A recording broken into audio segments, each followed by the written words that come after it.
Hi everybody, we are here to go over some practice problems for Eureka Grade 4, Module 2, Lesson 4, specifically what our community went over in our live lesson on Thursday, April 16th. So we're really examining the relationship between place value and metric measurement. And so let's start by looking at some similarities between the two of them. So we know that 135 is 135 ones, because we have that 100 in our hundreds place, and then we have 35 ones, or 3 tens and 5 ones. When I look at 135 centimeters, I see that 135 centimeters is 1 meter and 35 centimeters. So we can see that because 100 centimeters is the same as 1 meter, I can interpret my centimeters in terms of how many hundreds, how many ones I have. Let's do another example like that.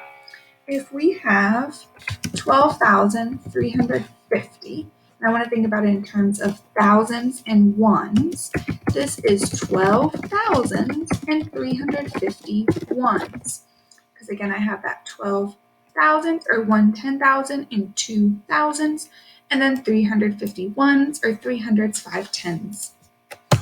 Now, if I want to think about that in terms of grams, I can say that 12,350 grams is 12 kilograms and 350 grams. Because remember, 1,000 grams is the same as 1 kilogram. Just like up here, we had 100 centimeters is the same as 1 meter. So this is where our place value knowledge really comes into play, because it allows us to easily convert back and forth. So now let's think about comparing.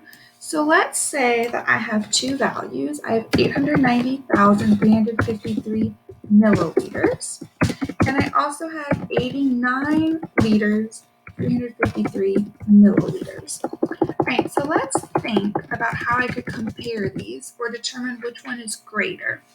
I see that I have two different units right here, so it'd be much better if I would be able to somehow make these similar. In my thought process, I'm remembering that 1,000 milliliters is the same as 1 liter. So we can either convert both of these to milliliters, or we can convert both of them so that they have liters and milliliters. Let's go ahead and do both.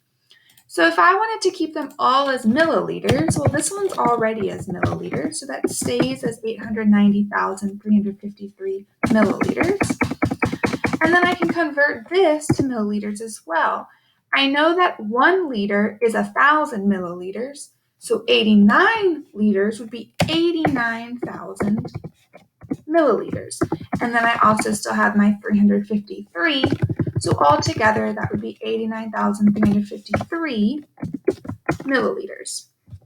If I wanted to convert it all to liters and milliliters, I just do it the opposite way. How many thousands can I make from 890,353?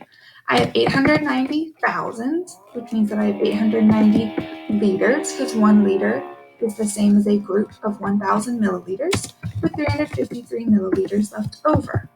And again, this one is already in that format for us. So either way we do this, we can see that the 890,353 milliliters is the one that is greater, because 890,353 is greater than 89,000. Down here, I would think about it in terms of my liters. 890 liters is greater than 89 liters. So now that we've practiced with comparing with 2, let's now think about putting some in order. So let's think about 1 kilogram, 379 grams. That's one of our values. 3,079 grams, that's our second value. 2 kilograms, 79 grams, that's our third value. And lastly, 279 grams.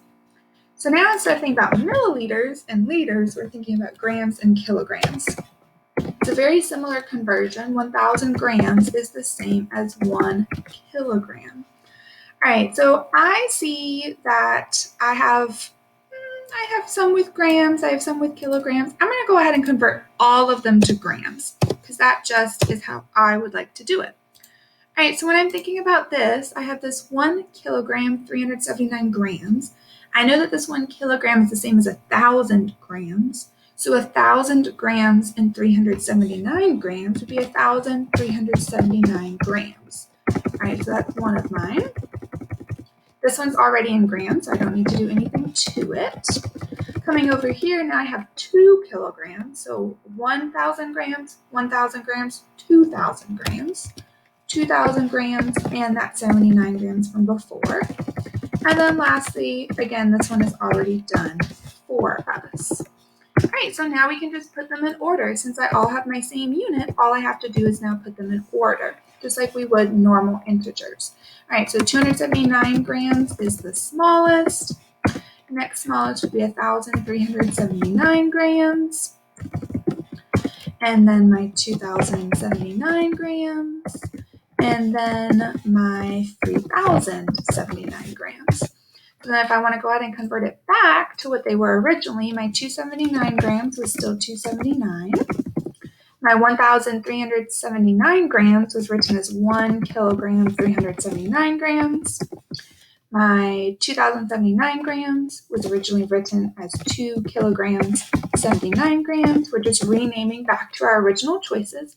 And then that 3,079 did not get renamed. So that's how I would put those in order. All right, friends, so we have gone ahead and reviewed our Eureka Grade 4, Module 2, Lesson 4, or what we did as a community during our live lesson on April 16th. I hope that this was helpful and that this will help you complete your practice activity. As always, let me know if you have any questions. Thanks so much.